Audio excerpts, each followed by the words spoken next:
For more, we turn confidently tonight, as we have every night, to our Matt Gutman in Tel Aviv. Matt?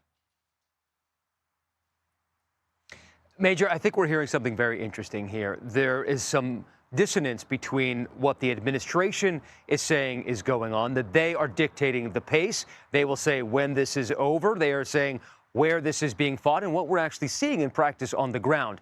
The analysts that we have been speaking to here are saying that in some ways Iran is dictating the pace. They have brought in the Persian Gulf states. They have shut down the Straits of Hormuz.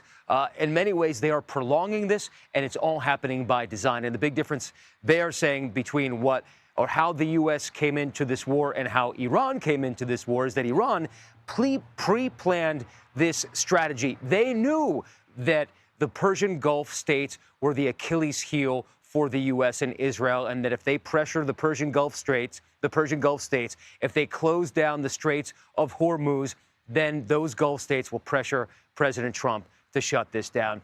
And that is what we are seeing happen.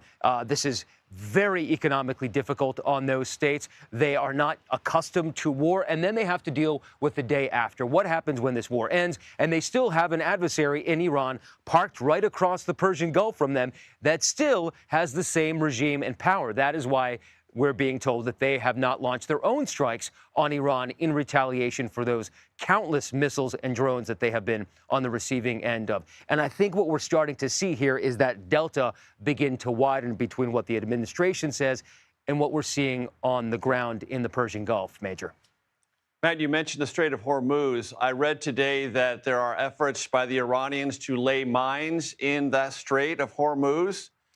There was a social media post that was up, and then it was deleted by Chris Wright, the energy secretary, saying the U.S. Navy had escorted an oil-carrying vessel through the strait, but then it was retracted, and then administration officials told Reuters that there are no naval vessels of the United States currently involved in escorting tankers. It all seems very confused.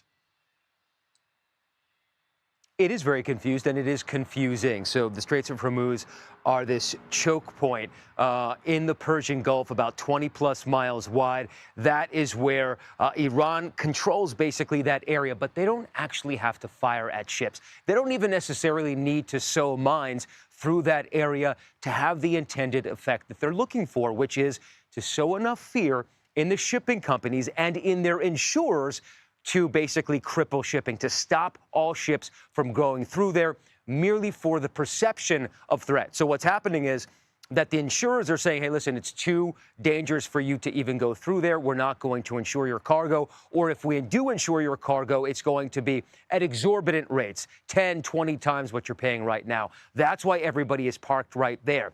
And so Iran doesn't actually have to do anything. And they have said that they will not let a drop of oil pass through the Persian Gulf under their watch. But they don't actually have to take offensive action for them to be successful here. All they have to do is threaten it.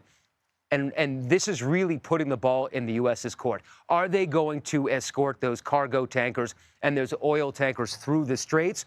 Or are they just going to wait this out and see if they can sort of pound the Iranian regime into submission? Again, we are told we are not going to see an unconditional surrender from the Iranian regime, at least not for a very long time, Major. Matt, while I have you, I want to talk about what's going on in Lebanon. It's not a direct theater of this war, meaning it wasn't opened up, but it has become a theater of this war, and a very deadly one. Deadly indeed. Hundreds have been killed. Initially, so Hezbollah is the main proxy, the crown jewel in the so-called ring of fire that Iran built around Israel over decades. They poured billions of dollars. They have intelligence assets there. This was their main sort of protector. And they used Hezbollah as a foil. So every time that they would get in trouble with Israel or something would happen, they would have Hezbollah, which is in Lebanon, attack Israel. Israel essentially decimated Hezbollah in 2024, and then Hezbollah, again in this war, started firing rockets and missiles towards Israel, some towards drones towards Cyprus, and Israel essentially waged a significant campaign against them.